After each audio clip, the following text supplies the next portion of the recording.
8 kilometre cycle চালায় এখানে আমাকে দেখতে আসছে। ভাইকে অনেক ধন্যবাদ, সংহতি জানাতে আসছে। মানে বিভিন্ন এলাকা থেকে আসছে। নারায়ণগঞ্জ থেকে যিনি আসলেন চলে গেছেন নাকি?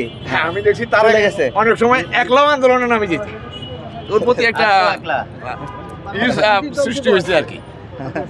অনেকদিন থেকে তো দেখি, হ্যাঁ 18 থেকে দেখি নুরুগুর সাথে গণ অধিকার খাড়াইছে কারে দিয়া, ওর অবদান আছে গণ অধিকারে। পরে না ভাগ হয়েছে, বিভক্ত হইতে পারে, ওয়াইফ হাজব্যান্ড হয়ে যায়, ভাই বোন হয়ে যায়, মা বাপ হয়ে যায়, এটা তো অনেক ডিস্টেন্সের বিষয় আছে।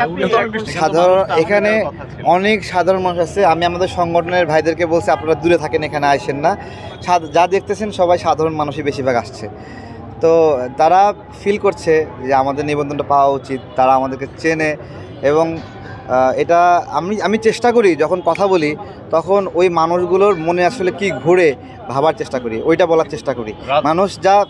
মানুষের মনে যা খোঁজ করে, ঠিক আছে, ওই খোঁজটা আমি বলি। এই কারণে একটু শত্রুতা আছে। না না না না জমায়েত না, এমনি তো বারবার বলছি। তো আমি ভাবছি অনেকে আসতে পারে, কমও আসতে পারে, আমি জানি না আসলে।